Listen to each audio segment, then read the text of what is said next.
I took Danny's tower because nobody else wanted it. That's not entirely fair. I took Danny's tower because my brother died there last August, and for 11 months I'd been waking up at 3 in the morning with my heart going like a fist against a door, staring at my ceiling in Sacramento, unable to shake the feeling that if I could just stand where he stood, breathe what he breathed, I'd understand something that the official Forest Service incident report couldn't give me. Equipment malfunction. Fall from external stairway. Blunt force trauma. No witnesses. 3 sentences. That was my brother's death. 3 bureaucratic sentences and a manila envelope with a certified stamp. I should tell you that I wasn't qualified for this.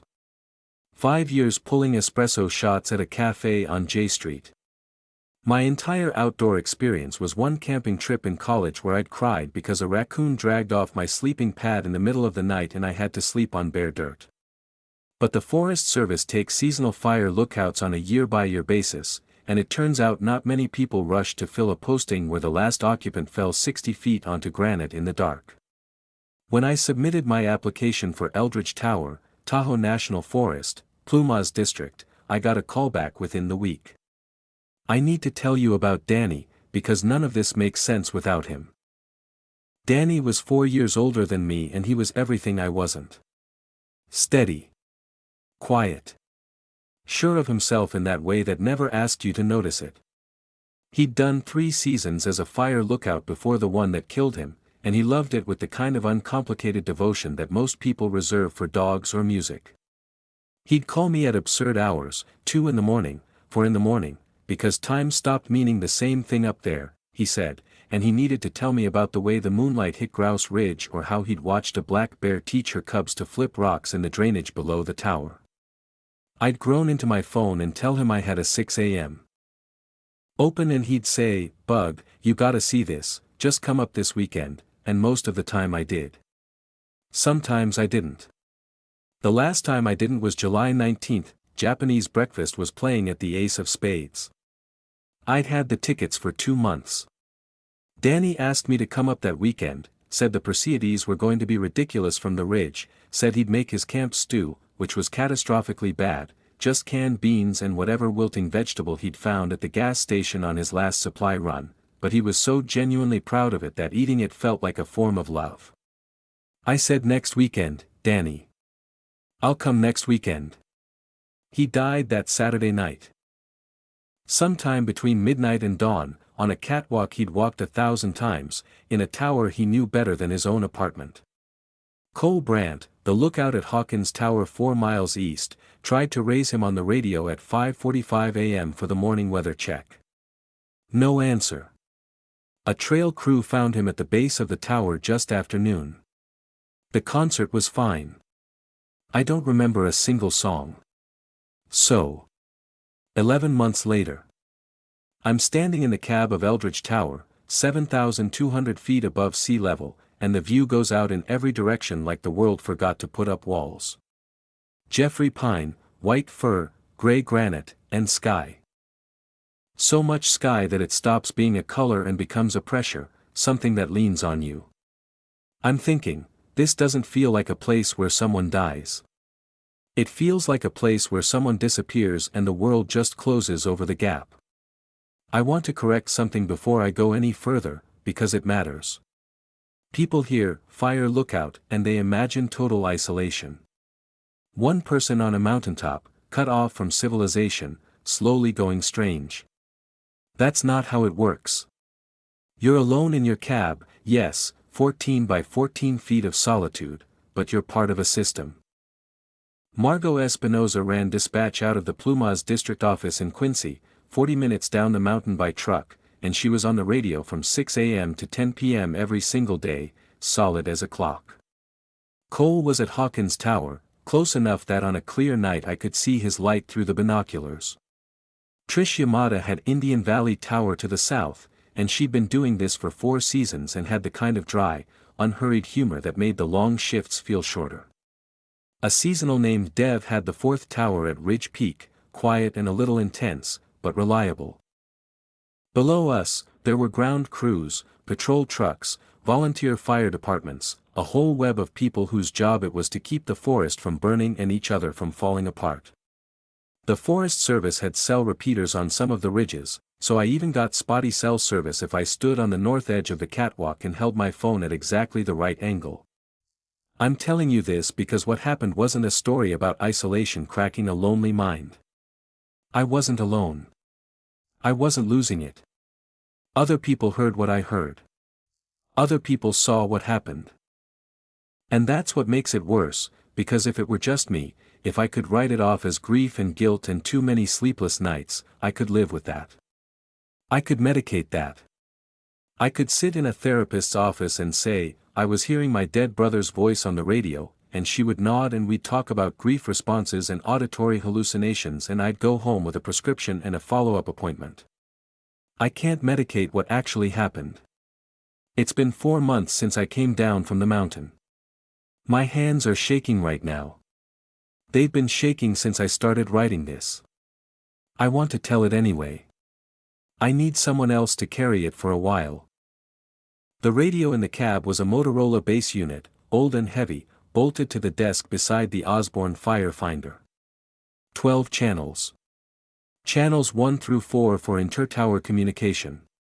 Channel 5 for dispatch.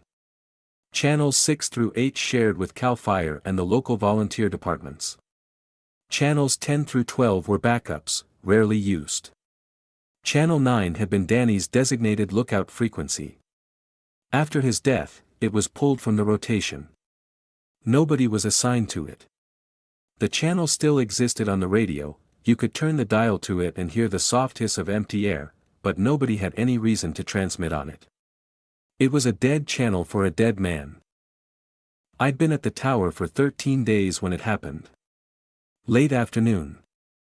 That long golden hour where the light goes sideways and the smoke from 100 campfires in the valley catches it and the whole landscape turns into something that doesn't look real, like a painting of a place that's better than any place could actually be. I just finished my 5 o'clock weather observation, temperature, relative humidity, wind speed, fuel moisture estimate, and radioed it into Margot. Eldridge, copy that. Temp 78, humidity 22, wind southwest at 6. Looking good up there, Meg. Copy, dispatch. Heading off for dinner. What's on the menu? Ramen with an egg if I can wrestle the propane into cooperating. Living large. Dispatch out. I clicked off channel 5 and set the radio to scan mode, which cycles through all 12 channels listening for traffic. Standard practice, you keep an ear open even when you're off the clock. I filled my pot from the water jug and cracked 2 eggs into a cup and watched the burner struggle to life and thought about nothing in particular, which was the first time in 11 months I'd managed to think about nothing in particular, and I remember noticing that and feeling a small, guilty relief, like I'd gotten away with something I didn't deserve. The radio clicked. Not on channel 5. Not on any of the inter-tower channels. The scan had stopped on channel 9. The amber indicator light glowed steady. 9. Static. Thick, papery static, like someone crumpling newspaper close to a microphone. I stared at the radio. The pot was starting to hiss behind me. Then, under the static, a voice. Bug. 1 word. My childhood nickname. The name Danny had called me since I was 6 years old, because you're always buzzing around looking worried, he told me once, and honestly, fair, and the name that had died with him because I had never told anyone else about it. Not my parents, not my friends, not any of the Forest Service people I'd met in the last 2 weeks. It was our word. Danny's and mine. The static folded back in. The scan resumed, clicking through the channels. 10. 11. 12. 1. Behind me, the pot boiled over. I didn't notice. I was standing 3 feet from the radio with my hand frozen halfway to the dial, and I stayed that way until the water boiled away completely and the eggs cracked and hissed against the dry metal and the cab filled with the smell of scorched aluminum. I picked up the handset. Dispatch, this is Eldridge. Go ahead, Eldridge. Margot, did you pick up anything on Channel 9 in the last few minutes? Any kind of signal? A pause. Papers shuffling. Let me check the log. Channel 9. I've got a blip at 1714. Very brief. No voice content on my end, just a carrier signal. Could be atmospheric skip, could be a trucker bouncing off the wrong frequency. You hearing something up there? No, I said. Just checking. Wanted to make sure the equipment was clean. You sure? You sound a little. I'm fine. Eldridge out. I scraped the ruined eggs into the trash. I ate peanut butter on crackers and sat on the catwalk and watched the sun go down over Grouse Ridge, which was exactly as beautiful as Danny had always promised, and I told myself with every ounce of conviction I had that what I'd heard was a random noise shaped by a grieving brain into a familiar syllable. Pareidolia. The ears hear what the heart needs to hear. Textbook grief response, nothing more. I almost convinced myself. At 9:30 that night, lying on my cot in the dark, the radio clicked again. Channel 9. The amber light threw a small gold rectangle on the ceiling. This time the voice was clearer. No static around it. Just Danny, calm and warm, the way he sounded when he was pleased with something. Bug. Stew's ready. I didn't sleep that night. Over the next 4 days, Channel 9 came alive 6 more times. The transmissions were never long. 5 seconds, 10 at most. Sometimes just breathing, slow and steady, like someone holding down the transmit button while they looked at something. Sometimes a word or two. My name. Bug. Once, just a sound that I recognized before I could identify it, Danny's laugh, that low quiet chuckle he did when he spotted something interesting through the binoculars, or when his stew came out slightly less inedible than usual. I logged every instance. Time, duration, what I heard. I wrote them in Danny's old field notebook, which I'd found in the cab's footlocker my first day. The official logbook was fresh and blank, waiting for my entries, but Danny had kept a personal one alongside it, full of bird sightings and weather notes and little pencil sketches of the ridge at different times of day. I wrote my notes in the margins of his pages, my handwriting next to his, as if we were passing a note back and forth across a gap I couldn't measure. I reported the Channel 9 activity to Margot. I was careful about how I framed it. I didn't say I was hearing my dead brother's voice. I said I was receiving recurring signals on a decommissioned frequency and could she arrange for someone to inspect the equipment. Margot filed the report because Margot filed everything, and 2 days later, Cole hiked up. Cole Brandt was the kind of person the Forest Service built its mythology around. 46, lean as a fence post, with a sun-creased face and hands that looked like they'd been carved from the same granite as the ridge. 12 seasons as a lookout. He'd known Danny for the last 3 of them. When I'd arrived at the beginning of the season, Cole had driven over to show me the basics, how to use the Osborne, how to read smoke color and behavior, how to estimate distance and bearing. He'd been patient and thorough and had not once mentioned Danny, and I'd respected him for it. He arrived on a Tuesday morning with a tool kit over one shoulder and spent 2 hours going through the Motorola like a surgeon. Replaced a capacitor. Checked every antenna connection on the roof. Ran diagnostics channel by channel. Everything checks out, he said, sitting in my chair and frowning at the radio like it had insulted him. No damaged components, no loose connections, antennas clean. If you're getting signals on 9, they're real. They're coming from somewhere. Atmospheric skip. Margot mentioned that. Skip gives you fragments of other people's traffic. Truckers on CB, ham operators, sometimes even aircraft. It doesn't give you, he stopped. Doesn't give you what? Cole looked at me with his pale blue eyes, and I understood that Cole was not a man built for deception. I read Margot's report. She noted that you described the signals as containing vocalizations. Possible voice content. That's right. What kind of voice content? I could feel the easy lie sitting right there on my tongue. Just garbled sounds, nothing I could make out. Cole would nod and tighten a screw and call it atmospheric, and we'd never speak of it again. It sounds like Danny, I said. Cole set his screwdriver down. He didn't speak for a while.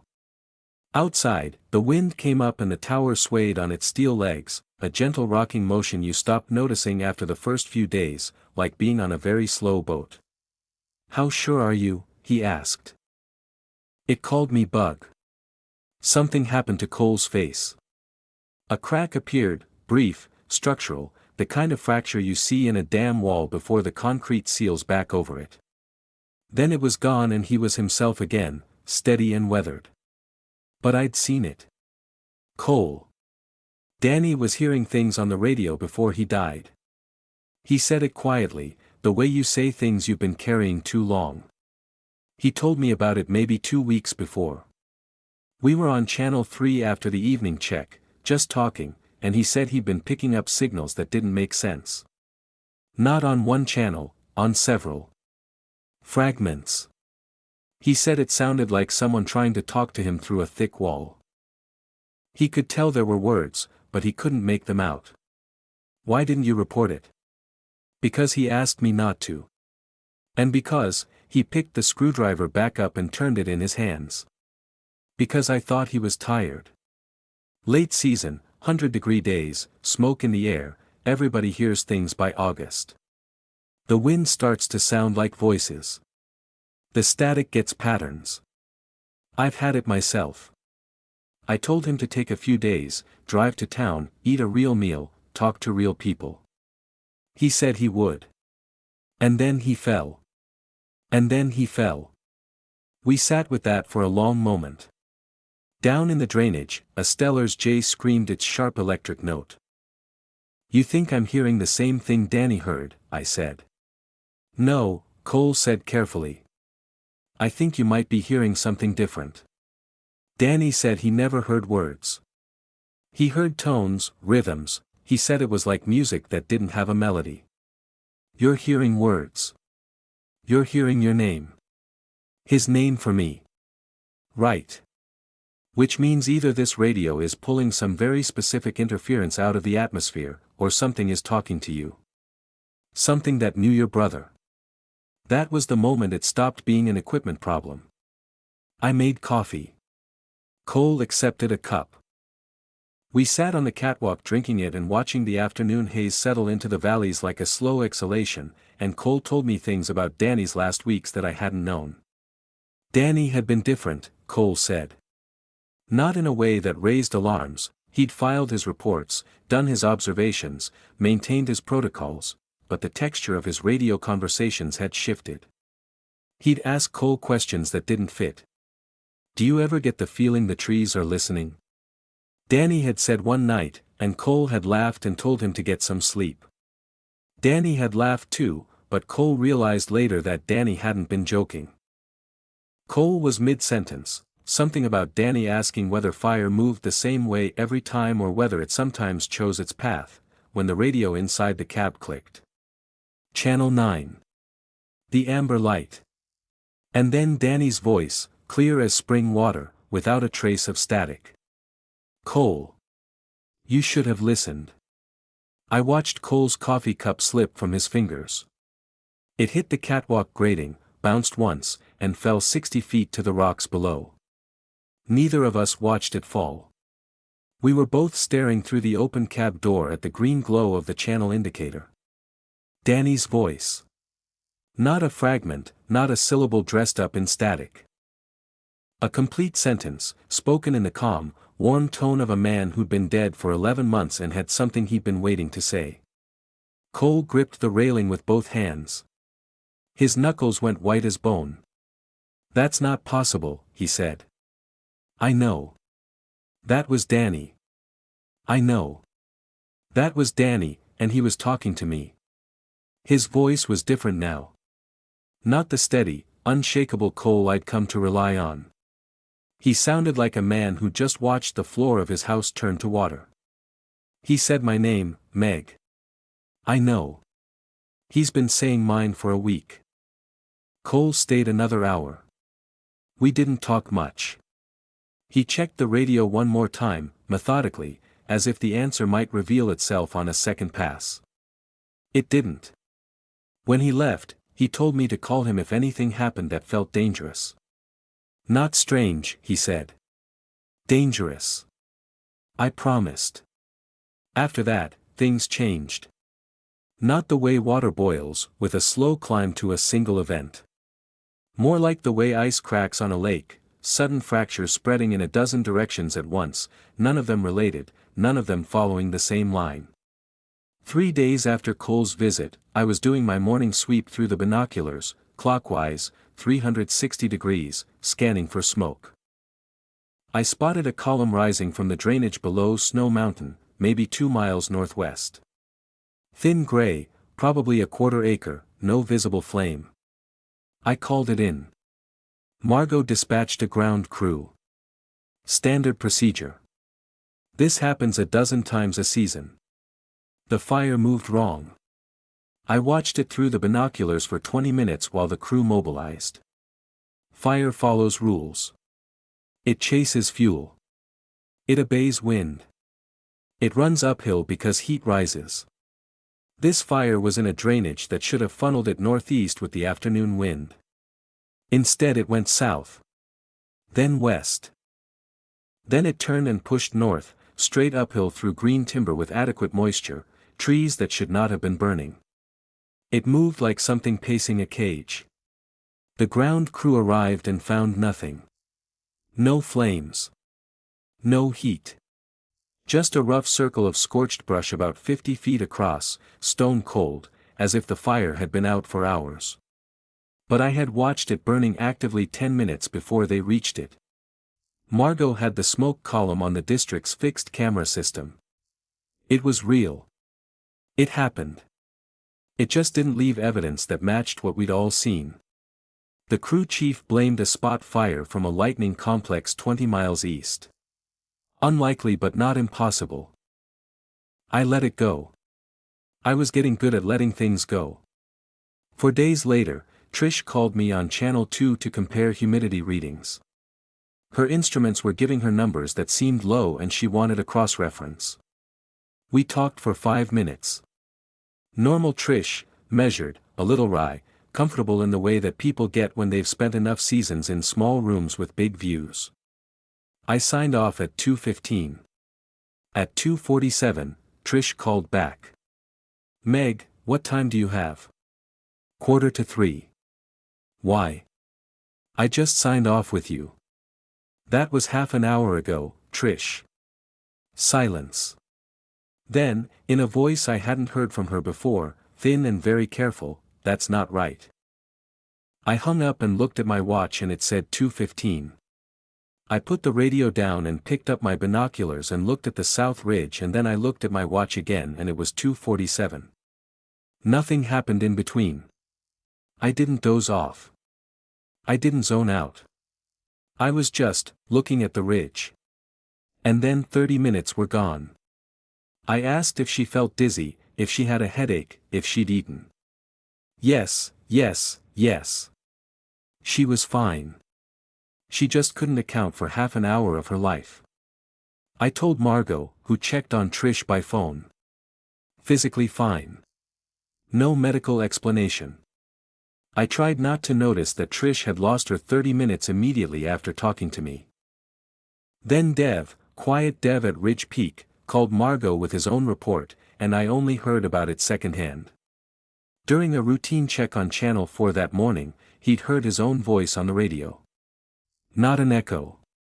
Not feedback. His voice saying things he hadn't said, having a conversation he'd never had, as if someone were playing a recording of a version of Dev that didn't exist.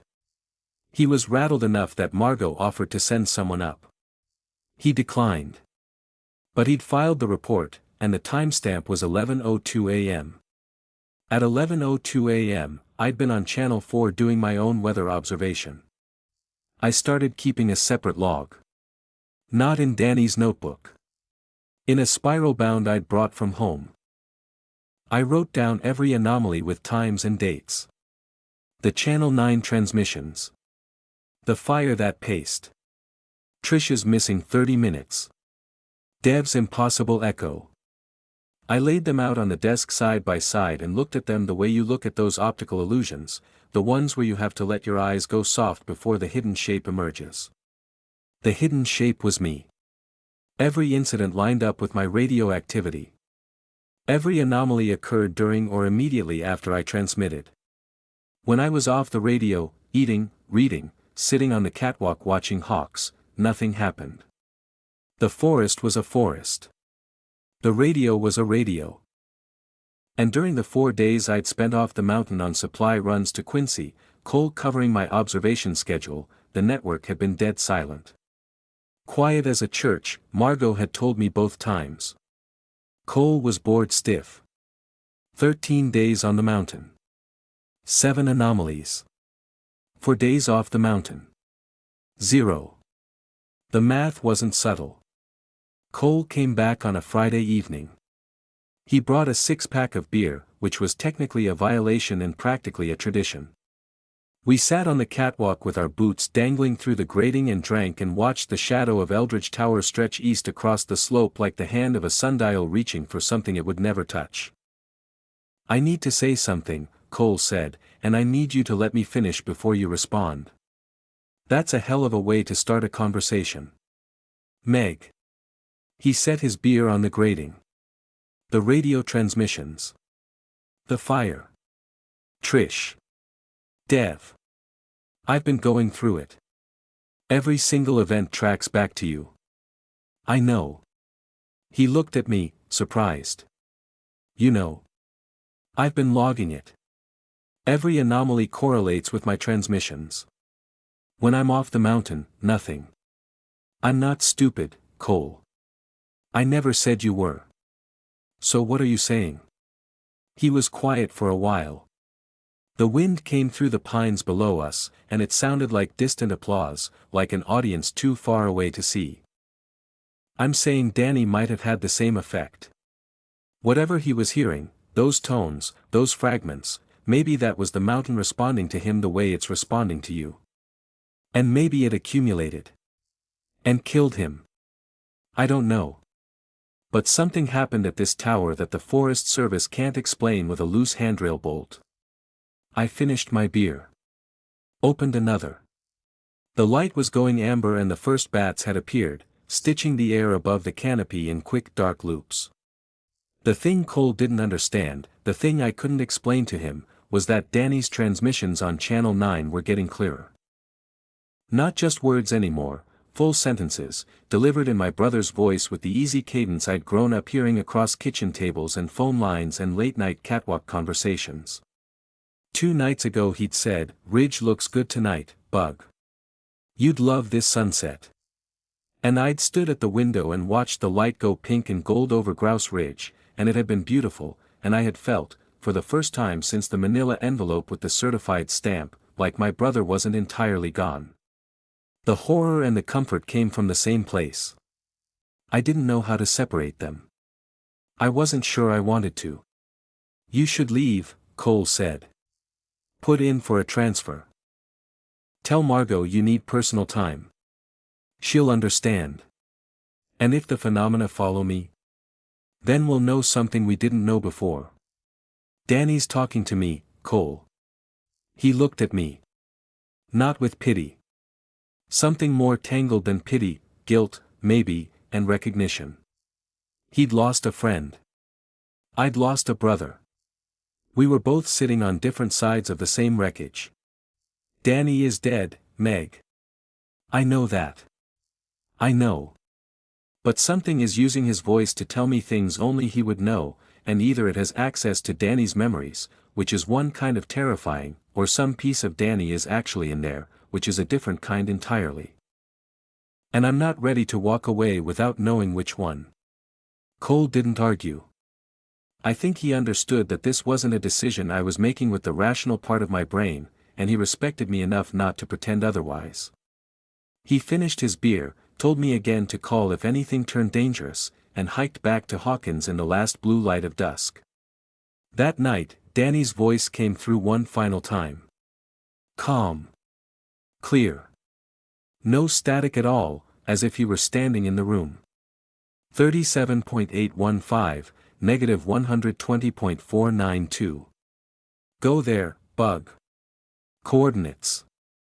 Danny was giving me map coordinates. I wrote them down in the spiral notebook and I did not sleep. The fire started 6 days later, on a Tuesday, and it started everywhere at once. I was mid-morning, doing my sweep, when I caught the first column, thick black smoke boiling up from a drainage to the southwest, 3 miles out. Wrong color for a campfire, wrong behavior for a lightning strike. I grabbed the Osborne, took a bearing, called Margot. Dispatch, Eldridge. I've got a smoke column bearing 227, approximately 3 miles, dark smoke, significant volume. Recommend immediate dispatch. Copy, Eldridge. Initiating ground crew. Dispatch, hold on. I've got a second column. It had appeared while I was on the radio. Due east, maybe 4 miles, on the other side of the ridge from the first. Another dark column, climbing fast, leaning south with the wind. Dispatch, second smoke, bearing 094, 4 miles. Separate origin. This is not spotting. Copy. 2 separate. 3. The third column was north. 2 miles. The smoke was so dark it looked like a bruise on the sky. 3 independent fires, in 3 different drainages, igniting within minutes of each other in a forest where there had been no lightning for 11 days. What happened next took about 4 hours, and I'm going to tell you about it the way I experienced it, which was not calmly and not in order. Margot scrambled everything. 2 ground crews, a bulldozer team, a CAL FIRE engine from the highway station, and a request for helicopter support from the Grass Valley Air Base. I stayed on the Osborne and the radio, because from my elevation I could see all 3 fires and the ground crews couldn't.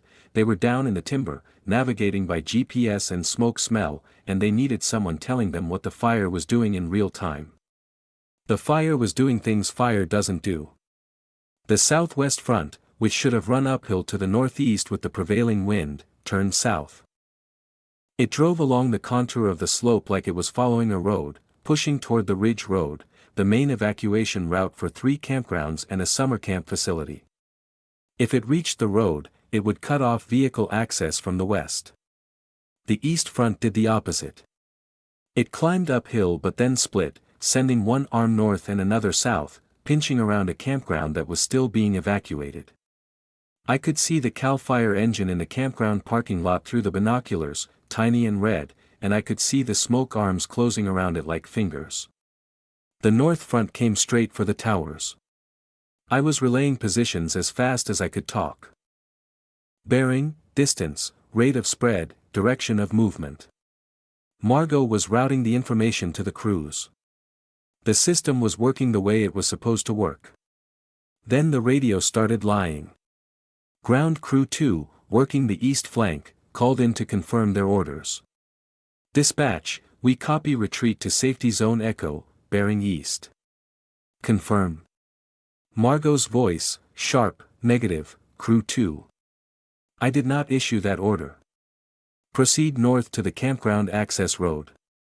Dispatch, we received a clear transmission on Channel 5 instructing retreat to Safety Zone Echo. Voice identified as dispatch. That was not me. Repeat, that was not this station. Do not retreat east. Proceed north. Crew 2 acknowledged, but I could hear the confusion in the crew leader's voice. Someone had transmitted on the dispatch channel, in something close to Margot's voice, and told them to go the wrong direction. If they'd followed it, they'd have walked directly into the East Fire's southern arm. It happened again 12 minutes later. The bulldozer team received instructions to cut a fire break along a ridge that didn't exist, coordinates that placed them in the middle of a cliff face. The helicopter pilot was told to drop retardant on a location that was 3 miles from any active fire. Each time, the instruction came on an active channel, in a voice that sounded almost right, close enough to be obeyed in the chaos and smoke, close enough that you'd only catch the wrongness if you were listening for it. Margot switched to backup channels. The false transmissions followed. I was shouting now. I don't remember deciding to shout, my voice just went there on its own, cutting through the chaos on the radio with the only thing I had to offer, which was what I could see. Crew 2, the east flank is 200 yards south of you and closing, do not proceed east, I repeat do not go east. Bulldozer, the ridge drops into a ravine past the next switchback, stop where you are. Helicopter, the active front is a quarter-mile north of the coordinates you received, correct your heading. I was doing the job. Danny's job. The job I wasn't trained for and wasn't qualified for and was doing anyway because I was the only person on the network who could see the whole board. And through all of it, through the shouting and the smoke and the false transmissions and the ground crew stumbling through burning timber towards safety zones that might or might not exist, Channel 9 was screaming.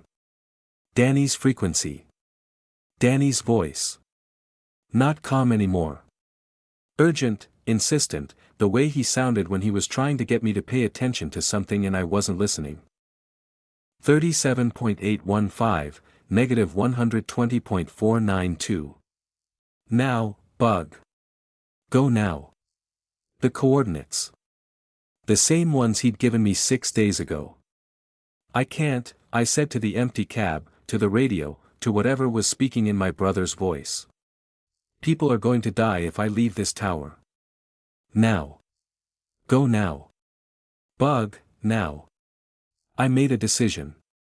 Not a brave one, not a rational one. The only one I could make.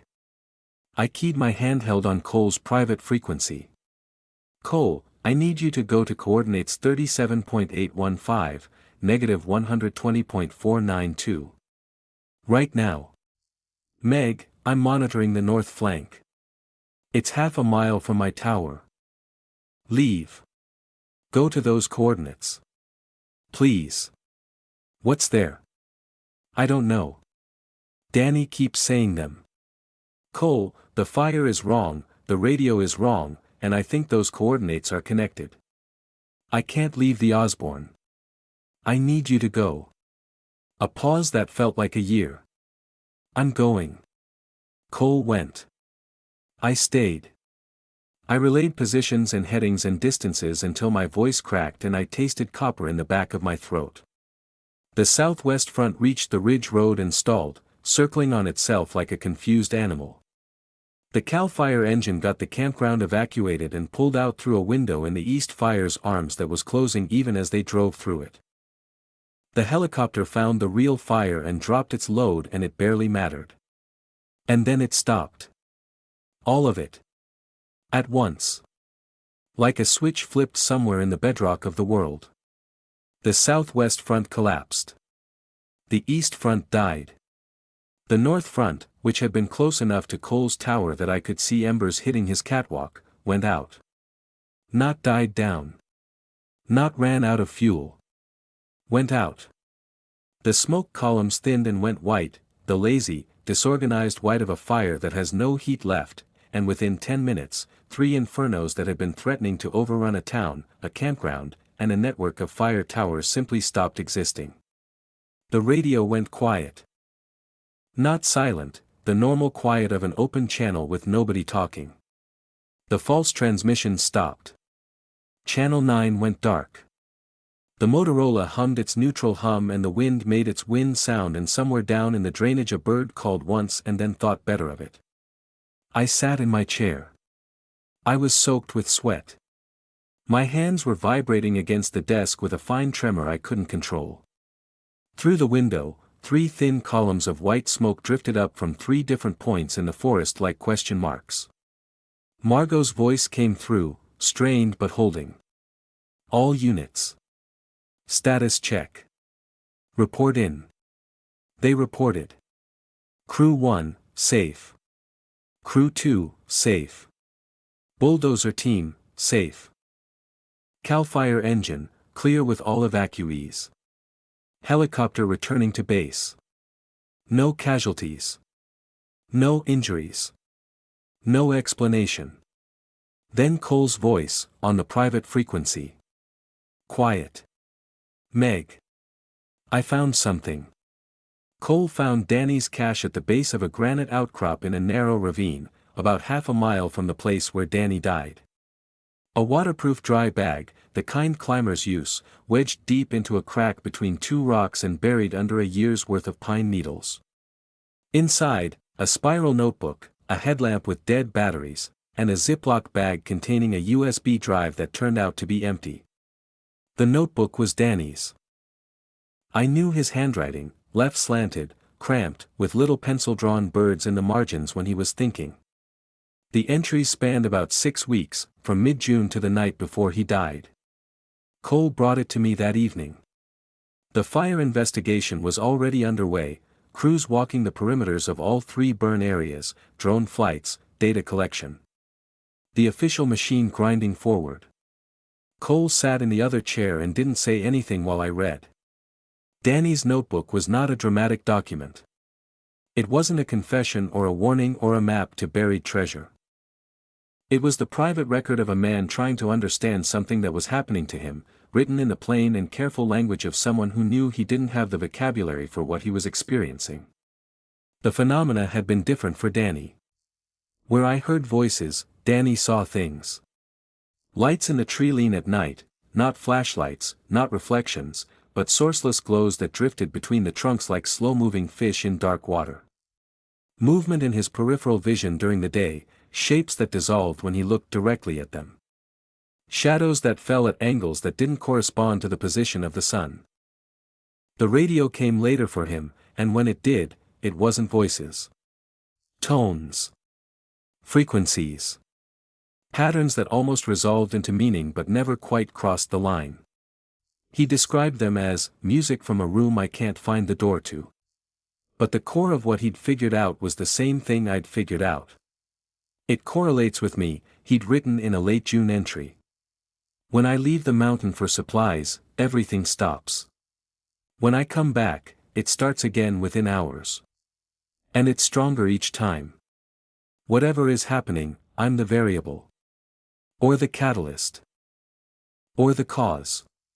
His theory, and he was careful to call it a theory, underlined the word twice, was written across 3 pages in increasingly dense handwriting, as if the ideas were coming faster than his hand could move. I think some people resonate, he wrote. The mountain has a frequency. Most people pass through and nothing responds. But certain people hit the right note, and when they do, the environment rings. It's not haunted. The mountain isn't doing anything to me. I'm doing something to it. I'm the tuning fork. The mountain is the bell. He'd noticed, as I had, that the phenomena weren't unified. The lights and the sounds and the visual distortions didn't correlate with each other, didn't follow the same patterns, didn't seem to come from the same source. It's like different instruments in an orchestra, he wrote, and they're not playing the same song. Maybe they're not even in the same orchestra.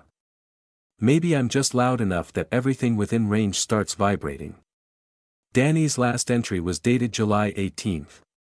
The day before he died. The day he'd asked me to come watch the Perseids and I'd said next weekend. It was short. I'm not leaving. I know I should. Every rational part of me says go to town, take a week, let the mountain settle. But I've been here all summer and it's getting clearer. I can almost feel the shape of it. Not words, not meaning, a shape. Like something pressing against the other side of a wall, and if I stay long enough, the wall gets thin enough to see through. I want to see through. I need to see through. I don't know what happens if the wall goes all the way. I'm going to find out. I closed the notebook. Danny hadn't fallen because of a loose bolt. Danny had stayed past the point where staying was survivable.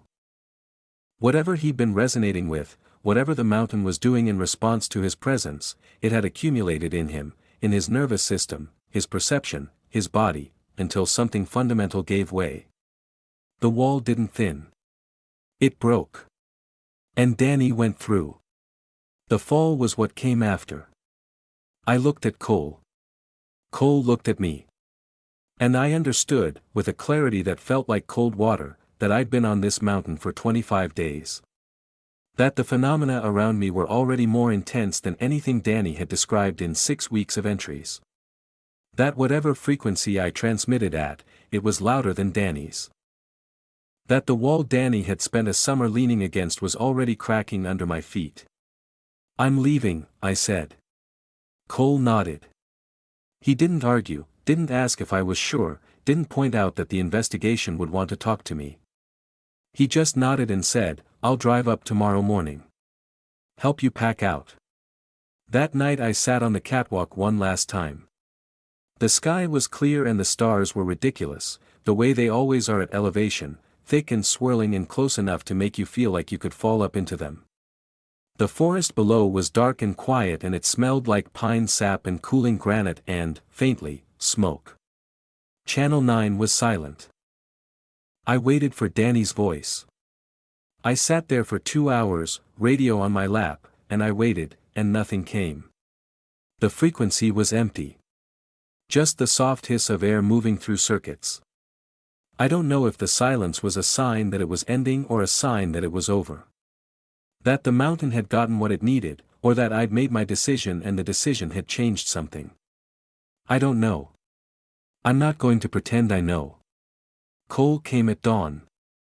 We packed the cab in 2 hours. I signed the logbook one last time, Aldrich, M. End of assignment, and locked the trapdoor and climbed down the 60 feet of steel stairs for the last time, each step ringing in the cold morning air like a bell. I loaded my truck. Cole walked the perimeter of the tower base, checking that everything was secured. The district would send another crew to winterize the tower later, or they wouldn't. Eldridge might get another lookout next season, or it might not. It wasn't my problem anymore. I did my final radio check from the truck, engine idling. "Dispatch, this is Eldridge. Final sign-off. Tower secured. I'm heading down." "Copy, Eldridge." "Meg, it's been," Margot paused. "It's been a hell of a season. You did good up there. Especially during the fire. You kept people alive." "Thanks, Margot. For what it's worth, I've been doing this 20 years, and I have never seen 3 independent fires die simultaneously. Never. But the report says microclimate instability and terrain-driven wind collapse, and that's what happened. Officially. Officially. You take care of yourself, Meg. Dispatch out." I put the truck in gear. Cole raised a hand from beside the tower and I raised one back, and then I was driving, switchbacks down the mountain, the tower shrinking in my mirrors. Pine, granite, dust. The road leveling out. The trees thinning. The first gas station, the first cell tower, the first evidence of the ordinary human world asserting itself over the wilderness. My phone buzzed. Then buzzed again. Then went into a sustained vibration as 3 weeks of missed notifications cascaded in, texts, emails, social media, a voicemail from my dentist about a cleaning I'd missed. And a voicemail from Danny. I pulled onto the shoulder. Gravel popped under the tires. The engine ticked. The notification sat on my screen. One voicemail. Danny's number, the number I still hadn't been able to delete from my contacts. Dated July 19th of last year. 11:47 p.m. The night he died. I had checked my voicemail 1,000 times since Danny's death.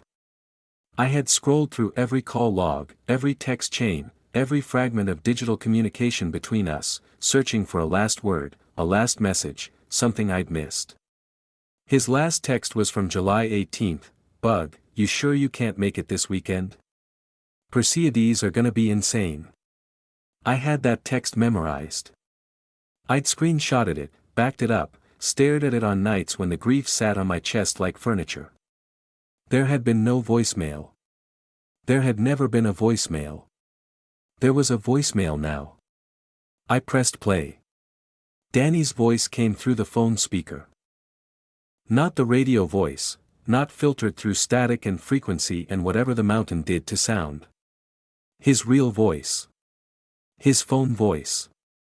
The warm, slightly nasal tenor that had narrated my entire childhood, that had described 1,000 sunsets and identified 1,000 birds and told me 1,000 times to stop worrying and come look at something beautiful. Hey, Bug. I know you're at the show tonight. I hope it's amazing. I hope Michelle kills it, she deserves it. A soft laugh. Danny's laugh. Listen, I know I gave you a hard time about not coming up this weekend. I want you to know I'm glad you went. Okay. I'm genuinely glad you're there and not here. The mountain is, a pause. I could hear wind. I could hear the tower creaking on its legs. The mountain is beautiful tonight, Bug. It really is. But it's also very loud, and I don't think you should come up here. If something happens to me and you get the idea to come up and retrace my steps, or take my posting, or whatever your version of not letting go looks like, don't. Please. You won't find me up here. You'll find what I found. And once it finds you back, you won't want to leave either. Another pause. Longer. I love you. Go live somewhere flat. A breath. Danny out. The voicemail ended. I sat in my truck on the shoulder of a mountain road with the engine running and my phone in my lap and the trees pressing in on both sides. The timestamp, July 19, 11:47 p.m. I would check with my carrier later. The voicemail existed in their system. It had been delivered to my phone on that date, 11 months ago, and it had sat in my inbox, unplayed, the entire time. I never saw it. I am certain I never saw it. I checked that inbox so many times in the weeks after Danny's death that the gesture became muscle memory, a reflex, thumb moving to the voicemail icon before my conscious mind even registered what I was doing. Either I missed it every single time, scrolled past it, looked through it, failed to see the one thing I was desperate to find, or it wasn't there. Until now. Until I was driving down the mountain, leaving the tower, leaving the frequency, doing exactly what Danny asked me to do. And then it appeared, delivered 11 months late, placed in my inbox by a phone network or a mountain or a dead brother's unfinished sentence finally finding its way through the wall. I will never know which one is true. I have made my peace with that, or I'm trying to, or I'm telling myself I'm trying to, which might be the same thing. I put the phone in the glove compartment. I pulled back onto the road. I drove. I did not look in the rearview mirror. I'm back in Sacramento now. I went back to the cafe. I make cortados and pour-overs and I smile at customers and I go home to my apartment with its flat ceiling and its city noise and I sleep, mostly, except on the nights when I don't, which are becoming less frequent, which I'm told is progress. The voicemail is still on my phone. I've played it 43 times. I know because I counted. Every time, I tell myself this is the last time, and every time, I press play again, because Danny's voice is there and it's warm and it's real and it says my name the way only he ever said it. But here's the thing. The thing I haven't told anyone, the thing I'm telling you now because I need someone else to hear it, or I need to say it out loud, or I need to know that I'm not the only person who carries this. On the 43rd listen, I noticed something I hadn't caught before. After Danny says, "Danny out," in the 2 seconds of silence before the recording ends, there's a sound. Very faint. Almost below the threshold of hearing. A tone. Low, steady, continuous. Like a bell struck once and still ringing. Like a frequency searching for something to resonate with. I put the phone down. I picked it up again. I'm listening to it right now.